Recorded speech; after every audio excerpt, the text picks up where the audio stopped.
Someone who possesses the skill of saving money and achieving victories is more intelligent than someone who only wins. This is an ancient Jewish proverb, and today you will discover why these words are literally worth millions. Stop everything you're doing now, because what I'm about to reveal in the next few minutes could completely change your relationship with money. Half of the 10 richest men in the world, according to Forbes, are Jewish. Mark Zuckerberg, Larry Page, Sergey Brin, Michael Bloomberg, Larry Ellison. Do you really think that's a coincidence? It's not. Definitely not. Jews possess a philosophy of life that guides them towards wealth, a mindset completely different from most people. While many flee from money, fear talking about prosperity, and even glorify poverty, believing it to be a virtue, Jews understand something profound. Money is a tool, not an enemy. And the big question is, how do they do it? How did a population of only 14 million people, less than 0.2% of humanity, win 22% of all Nobel Prizes ever awarded? They dominate not only the business world, but also the sciences, the arts, philosophy, and the world economy. Let me tell you a true story that few Brazilians know. In 1933, when Hitler came to power in Germany, there were about 500,000 Jews living in the country. Most were merchants, teachers, doctors, and small business owners. They were persecuted, had everything confiscated, their businesses were stolen, and their bank accounts were frozen. Many literally lost everything they had built up over generations. Those who managed to escape arrived in other countries with nothing but the clothes on their backs. But here's the impressive detail. In less than 20 years, many of these families had rebuilt fortunes comparable to or even greater than what they had before. How? Because they didn't lose what really mattered. They didn't lose their knowledge. On the internet, you can find all sorts of crazy theories about Jewish prosperity. Some talk about secret rituals, others about global conspiracies, and there are even those who call them avaricious and greedy. This is complete nonsense, and light years away from the truth. The real secret of the Jews has nothing mysterious or conspiratorial about it. In fact, it's so simple and accessible that any Brazilian can apply it starting today, right now, regardless of religion, origin, or current financial situation. And that's exactly what you're going to learn here. Furthermore, if you want to delve even deeper into these teachings, I've compiled the 15 most powerful secret strategies of the Jewish tradition into a complete resource that's in the first pinned comment below. Take a look after you finish the video. It's well worth it. First, you need to understand something fundamental. For Jews, financial education begins in childhood. It's not something you learn at 30, 40, or 50 years old when you're already in debt. It starts early, very early. While many Brazilian parents avoid talking about money with their children, thinking it's an adult subject or that it will corrupt the child, Jews do the exact opposite. They study the Torah and the Talmud from a young age, and these sacred books written thousands of years ago are full of practical teachings on finance, investments, and resource management. Let me give you a concrete example from the Babylonian Talmud. In the treatise Baba Metia, written over 15 years ago, Rabbi Yitzhak teaches the following. A person should always divide their money into 3 parts. 1/3 should be invested in land, that is, in something safe and long-term that preserves value. 1/3 should be invested in businesses, in merchandise, in something that generates active returns. And 1/3 should be kept in liquidity, available for emergencies or new opportunities. This, my friend, is investment diversification taught 15 years ago, while many Brazilians only discover this concept after losing everything by putting their money in a single place. The Jews have been practicing this since antiquity. Now think about it. How many Brazilians do you know who throw all their money into a single thing? Buy a car on credit and think they are investing. Spend it all on home decor. They put everything in savings, and then the money loses value due to inflation. Or worse, they spend it all on things that immediately lose value. Designer clothes, the latest cell phone, trips to post on Instagram. And when an emergency or unforeseen event occurs, they have nothing saved. They go broke. And then comes the phrase you've heard 1,000 times, I'm broke. Jews never say that. Never. And there's a profound reason for that, which I'll explain to you. I'll tell you another story, this time about an ordinary Brazilian named Roberto. Roberto was 43 years old, worked as a salesman in São Paulo, earned reasonably well, about $4,500 a month, but at the end of the month, he was always in debt, always. He had a financed car, installments of more $600. He had bought new furniture for the house, another $800 a month. A cell phone on installments, $200. Credit card always maxed out, paying the minimum. One day, Roberto met a Jewish gentleman at the store where he worked. Mr. Aaron, who owned a small clothing factory in Bom Retiro, started talking to Roberto, and Roberto, curious, asked, Mr. Aaron, how do you manage to have your business live well and never seem worried about money? Mr. Aaron smiled and said something that changed Roberto's life. My son, I don't work to pay the bills. I make the money work for me. Roberto didn't understand at the time, but Mr. Aaron explained. He recounted that when he started his business 25 years ago, he didn't buy anything that didn't generate a return. For every real that came in, 70% was reinvested in the business or other investments. Only 30% was used for personal expenses. And of those personal expenses, he always saved at least 10% as an emergency fund. Over time, this cycle caused his money to multiply. Roberto thought about it and decided to change. He sold his car and started using public transportation, saving on loan payments and fuel. No more buying things he didn't need on credit. In 6 months, he managed to save all $3,000. It was the first time in his adult life that he had savings. In 1 year, he had $8,000 saved and started investing. Today, 3 years later, Roberto has his own online sales business. He earns between $12,000 and $15,000 per month and has earned $28,000 in investments. He applied the Jewish principle of diversification and reinvestment, and it worked.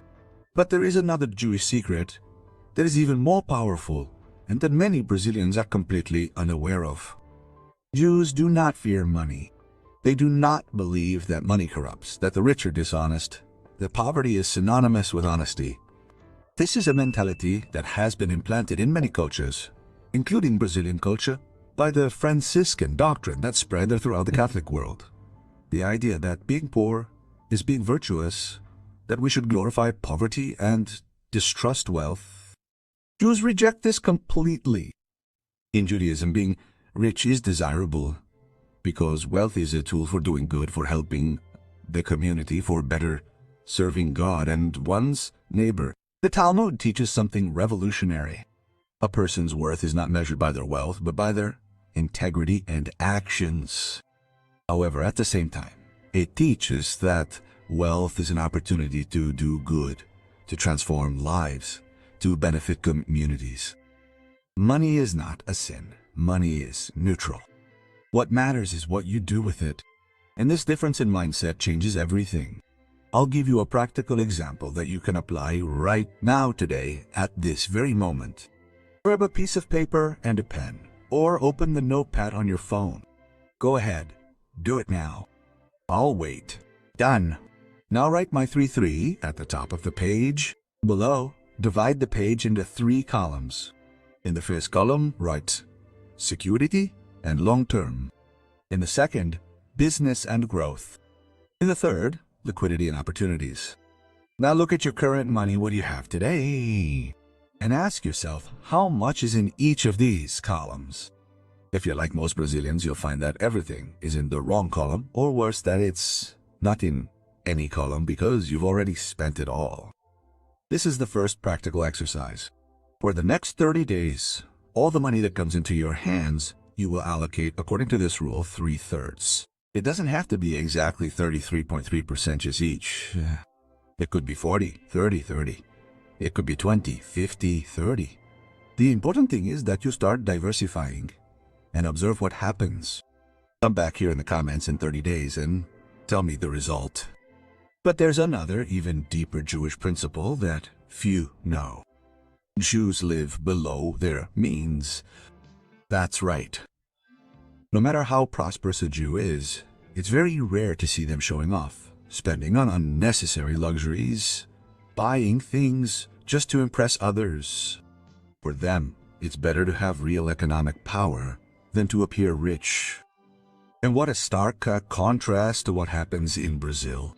How many people do you know who are completely indebted yet wear designer clothes, have the most expensive cell phones, post photos, in expensive restaurants, all on installment credit cards? They live far beyond their means, and the result is financial slavery. The Torah is clear about this. In the book of Deuteronomy it is written, "The Lord will open his good treasury to you and bless all the work of your hands. You will lend to many nations, but you will not borrow." Think about the power of that message. Do not borrow. Do not go into debt. And the book of Proverbs goes further. The debtor is a slave to the creditor. This was written thousands of years ago, but it is more relevant than ever. In Brazil, today the average family debt is 78% to income. 78 people are literally enslaved by debt. Let me tell you the story of Mrs. Marta, a 57-year-old woman who lived in Belo Horizonte. Mrs. Marta always worked as a hairdresser. She had her small salon, earning between $3,000 and $3,500 a month. But she had a problem. She was constantly buying things on installment plans, a new sofa here, a TV there, clothes for her granddaughter, a gift for her son. She thought everything was fine because the installments were small, our $50 here, our $80 there. But when she sat down to add it all up, she discovered she had $200 in installments every month. More than 1/3 of her income was committed to debt. And worse, it was all debt for things that were already old or that she didn't even use anymore. Mrs. Marta met a Jewish family who frequented her salon, the Goldstein family. Mrs. Raquel Goldstein, a 62-year-old woman, was very kind, and they started talking. One day, Mrs. Marta confided in her, "Mrs. Raquel, I don't know what to do anymore. I work so hard, but at the end of the month, there's nothing left." Mrs. Raquel asked, "Marta, do you have debts?" Mrs. Marta confessed that she did. Mrs. Raquel then said something that changed everything. "Marta, in our tradition, debt is slavery. The first thing you need to do is break free from those chains. Cut everything that isn't essential and focus on paying off those debts. After you free yourself, then you can start building wealth." Mrs. Marta followed the advice, canceled cable TV, stopped buying things on credit, started cooking more at home, cut out everything superfluous, and in 8 months she managed to pay off all her debts. And then something incredible happened. For the first time in years, she had money left over at the end of the month. $400 in the first month, $600 in the second. She started saving, made an emergency fund. After a year and a half, she had $6,000 saved. With that money, she renovated the salon, bought better equipment, and today she's earning between $5,500 and $6,000 per month. She freed herself. Now pay attention to this because it's crucial. Jews understand that the true secret to wealth is not how much you earn, but how much you save and how you make that money work for you. There are people who earn $10,000 a month and are broke. And there are people who earn $3,000 and are building wealth. The difference isn't in income, it's in mindset. Another fundamental pillar of Jewish prosperity is the concept of owning your own business. For Jews, working for someone else your whole life isn't ideal. The ideal is to own your own business, to be the owner, not the employee. And this has very deep historical roots. For centuries, Jews were prevented from owning land, from working in certain professions, were persecuted and expelled from various countries. This forced them to develop skills in commerce, in business, in areas that didn't depend on government authorization or the goodwill of others. They learn to be self-sufficient. And what's more, when you have your own business, you control your financial destiny. You don't depend on a boss who can fire you tomorrow. You're not limited to a fixed salary. You can grow according to your effort and intelligence. Of course, entrepreneurship has risks, but for Jews, the greatest risk is depending on other people for their survival. Let me give you a Brazilian example. João, a 31-year-old from Santos, worked as an administrative assistant earning order $2,400 a month. He lived paycheck to paycheck, always on the edge. One day, he realized there was a huge demand in his region for computer and cell phone repair. He knew nothing about it, but decided to learn. He spent 6 months studying on YouTube, taking free online courses, practicing on old equipment. He started doing repairs for friends and neighbors on weekends, charging very little, just to gain experience and a reputation. Word of mouth marketing brought him so much work within just 1 year that he couldn't complete it all on weekends. He mustered the courage and quit his regular job. He opened a small 20-square space, investing $3,500 he had saved in tools and basic parts. Today, 3.5 years later, João has 2 employees, earns between $12,000 and $18,000 per month, and is planning to open a second location. He applied the Jewish principle: be the owner of your business, not just an employee. And here's another practical exercise for you. Take that piece of paper or the notepad on your phone again. Write my skills and opportunities at the top. Now list 3 things you know how to do well. It doesn't have to be anything extraordinary. It could be anything: cooking, fixing things, teaching someone, organizing, writing. The possibilities are endless. Then, next to each skill, write how it can generate income. Think of at least one way to monetize each skill. It could be selling, it could be teaching, it could be providing a service. Do it now. This is the second practical exercise. These exercises I'm giving you are just a sample of what you can do. In the complete material I left in the first comment, there are 15 strategies with detailed exercises for each one. If you are serious about changing your financial life, it's well worth checking out. You know that Jews are the people with the most prosperous mindset on earth. They make up 1% of the population and hold 52% of the earth's wealth. You can learn from them about wealth and prosperity. Click the link in the description and purchase the ebook, The 15 Secret Strategies of Jewish Enrichment.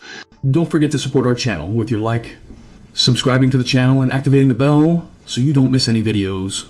And yet another Jewish secret that is absolutely indispensable: networking, your network of contacts. Jews take this so seriously that it's an integral part of their culture. The Jewish community is extremely close-knit. When someone in the community starts a business, others come together to support it, to promote it, to help it thrive. They understand that the success of one is the success of all. And this network of mutual support is a gigantic competitive advantage. But here's the interesting part. You don't need to be Jewish to apply this principle. You can create your own support network. You can join groups of entrepreneurs.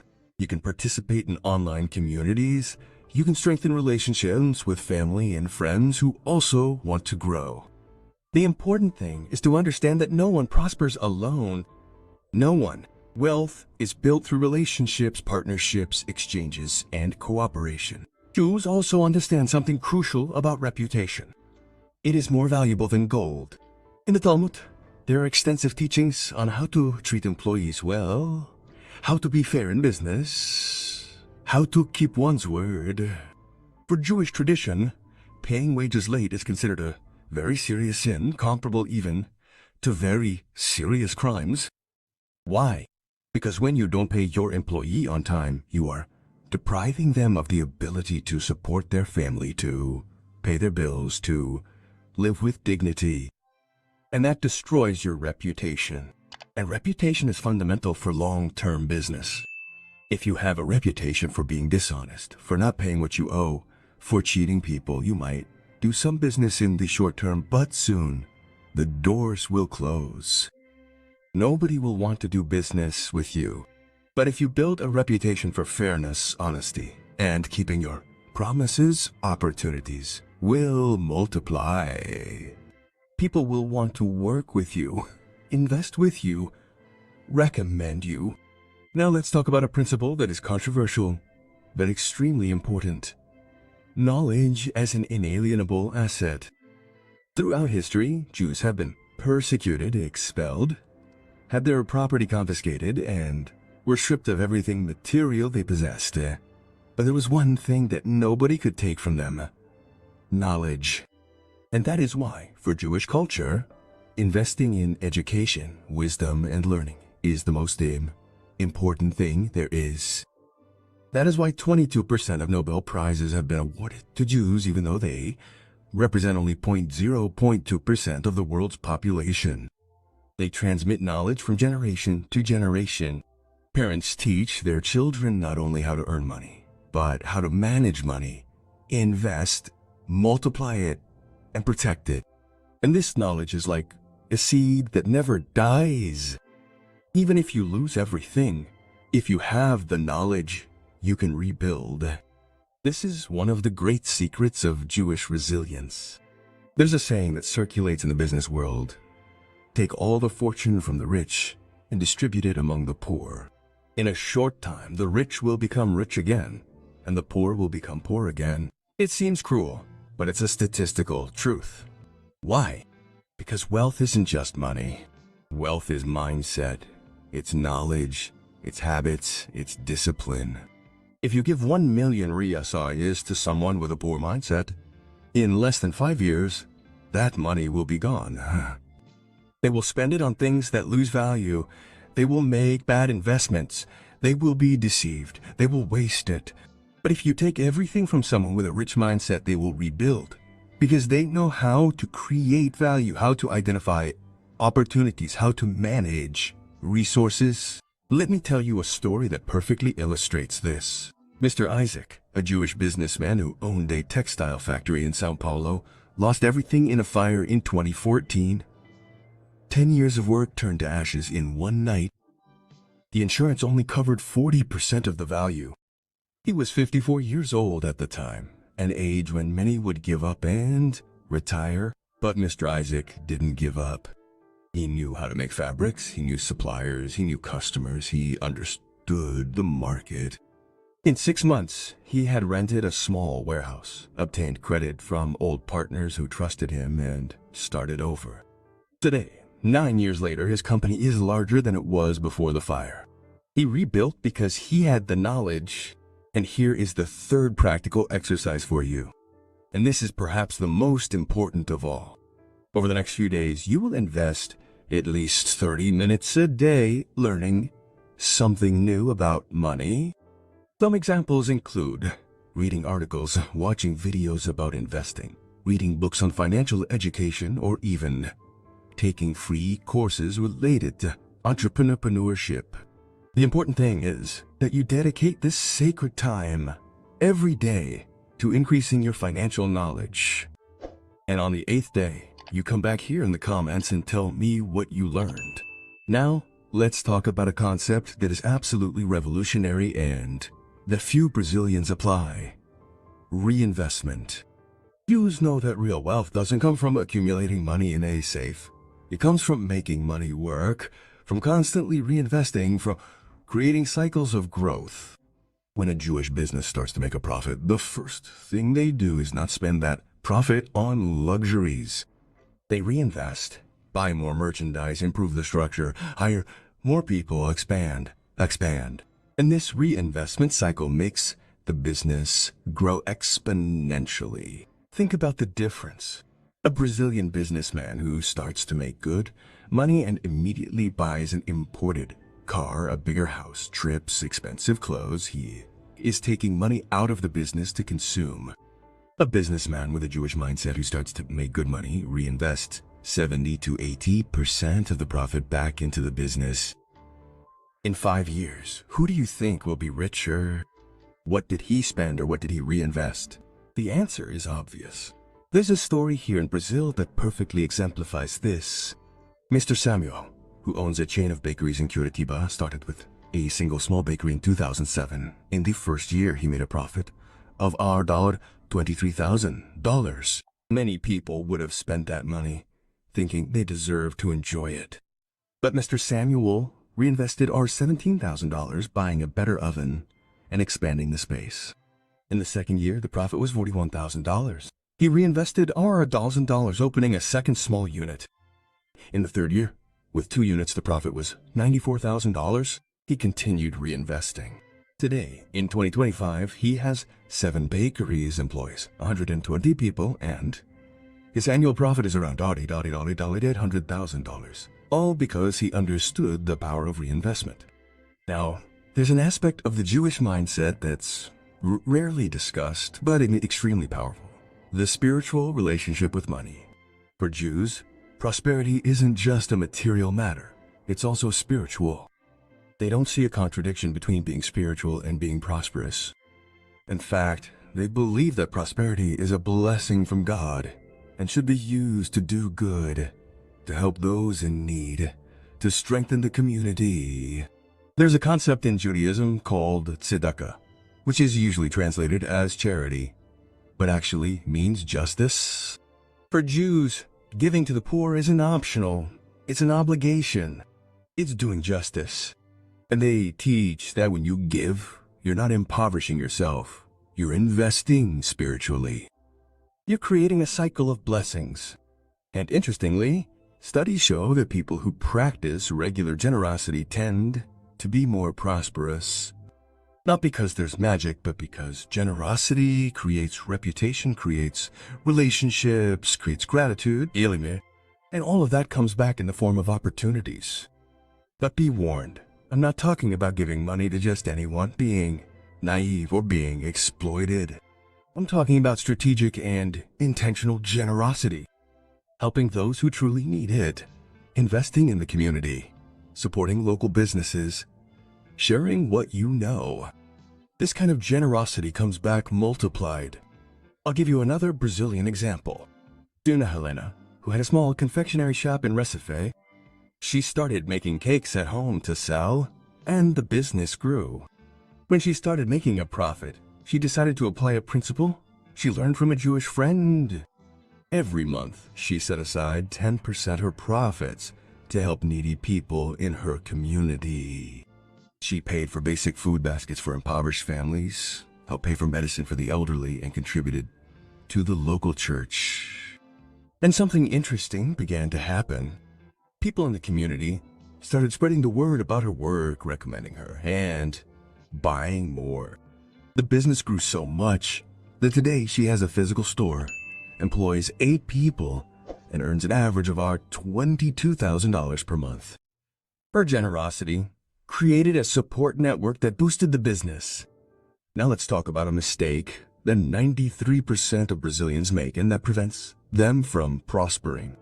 Living to impress others. Spending money you don't have on things you don't need to impress people who don't even care. Jewish people don't do that. They understand that ostentation is the enemy of real wealth. When you spend to show off, you are destroying your financial foundation. There's a very clear Jewish principle about this. Live below your means, not above. This means that if you can buy a $50,000 car, buy a $30,000 one and invest the difference. If you can afford a $3,000 apartment, live in a $2,000 one and invest the difference. This difference accumulated and invested over the years is what builds real wealth. Let me tell you the story of Paulo and Marcelo. They were friends, the same age, 35, and earned practically the same salary, lowers $6,500 per month. Paulo bought a new car on finance with monthly payments of $200. He lived in a $2,800 rented apartment in an upscale neighborhood. He spent a lot on clothes, restaurants, and travel. End of the month always meant tight finances. Marcelo did things differently. He bought a 10-year-old used car for $12,000 in cash, using his savings. He lived in a $1,700 apartment in a simpler, safer neighborhood. He cooked at home, controlled his expenses, and managed to save $2,000 a month, which he invested. After 5 years, Paulo was still in debt, his car had depreciated, he was still paying installments, and he had no savings. Marcelo had $153,000 invested, managed to make a down payment on his own apartment, and started a side business that was already generating extra income. Same age, same initial income, but completely different choices. One lived to impress, the other lived to build wealth. And here is the fourth practical exercise.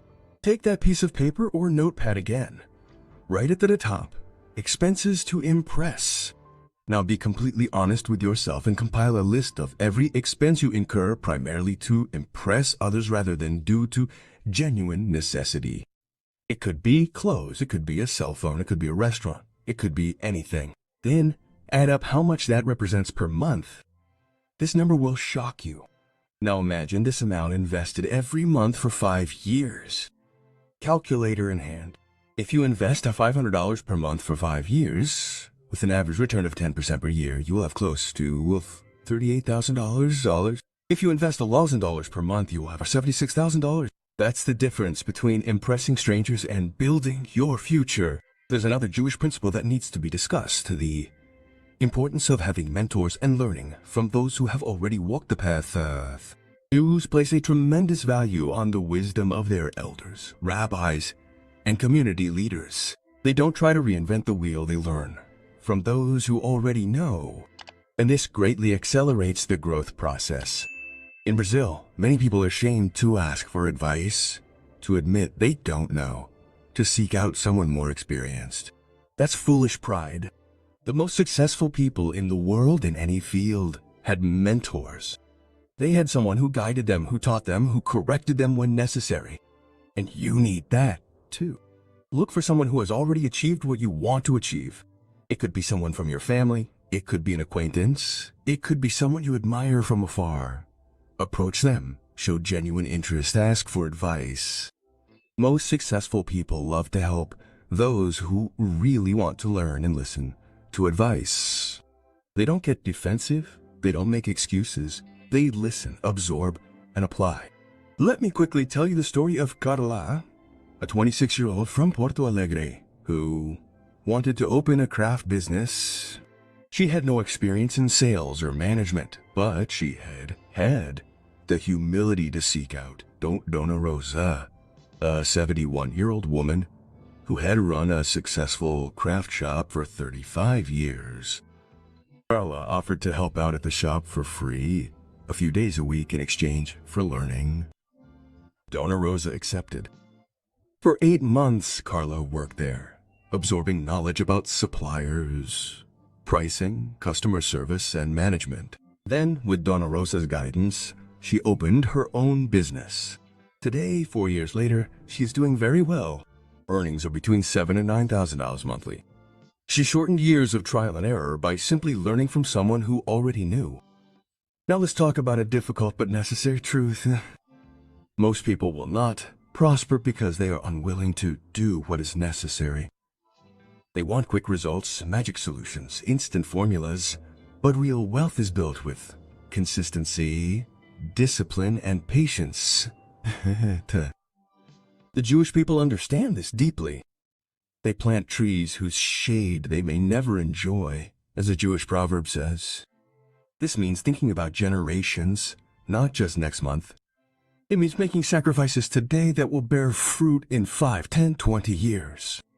It means investing in children's education, knowing that it will benefit them for life.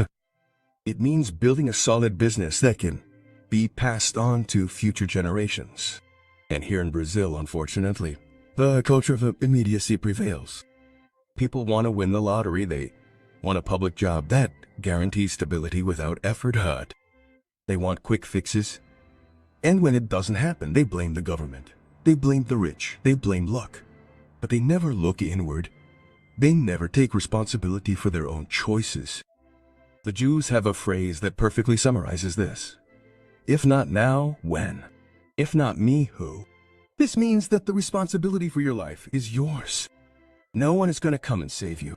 The government won't. Your boss won't. Your parents won't. You have to take the initiative, make challenging decisions, make sacrifices, work hard and intelligently. And the time to start is now. Not tomorrow. Not next week. Now. Here's your fifth and final practical exercise. It'll separate those who truly want a better life from those who just complain. Take the paper or notepad again. Right at the top, my action plan for the next 90 days. Now write 3 specific and achievable financial goals for the next 90 days. Examples: pay off credit card debt, save $1,000 for an emergency fund, start a side business that generates at least that $300 per month. The goals need to be specific, measurable, and realistic. Subsequently, beneath every aim, note 3 practical measures you are going to do this week to start walking towards attaining that goal. After writing, take a picture or screenshot and set it as your phone wallpaper. Every day when you look at your phone, you will see your goals, and on the 90th day, you come back here in the comments and tell us the result. Now, before I finish, I need to tell you something very important.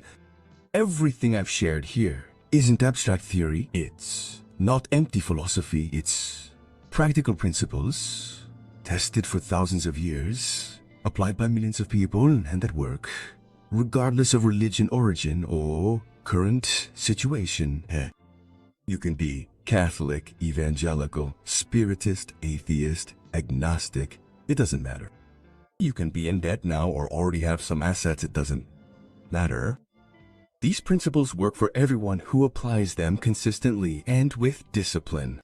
The Jewish people don't have any magic secrets, any hidden rituals, any global conspiracy. What they have is a culture that values education, financial discipline, entrepreneurship, community, generosity, long-term vision, and personal responsibility. Anyone can learn and apply all of these things. It's truly quite simple. Let me quickly recap the main principles we've talked about here. First, diversify your resources following the 3-3 rule: security and long-term, business and growth, liquidity and opportunities. Second, live below your means, not above. Third, run from debt as if it were poison because it is financial slavery. Fourth, seek to have your own business. Don't depend solely on a job. Fifth, build a network of contacts and support your community. Sixth, invest heavily in knowledge because no one can take that away from you. Seventh, constantly reinvest in your business and your investments.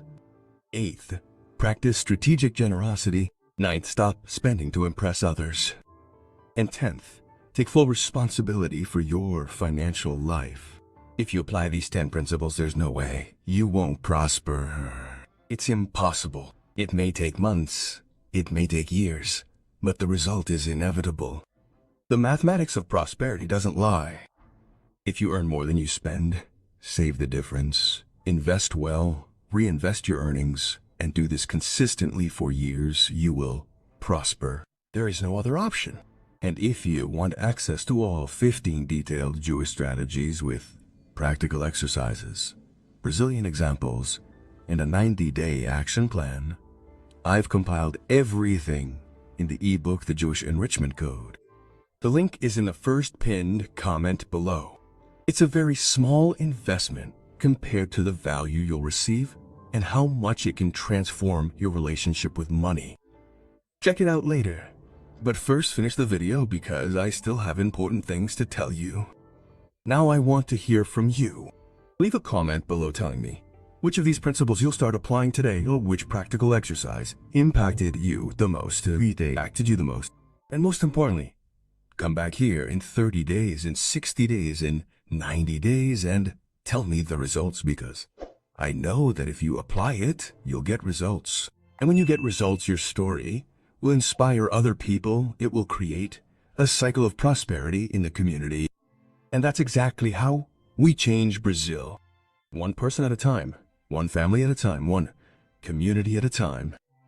If this video helped you, if you learned something valuable, share it with more people. Send it to that friend who is in debt. Send it to that relative who complains that they never have money. Send it to that person who wants to start a business but doesn't know where to begin. Because knowledge only has value when it is shared and applied. And that's another Jewish lesson.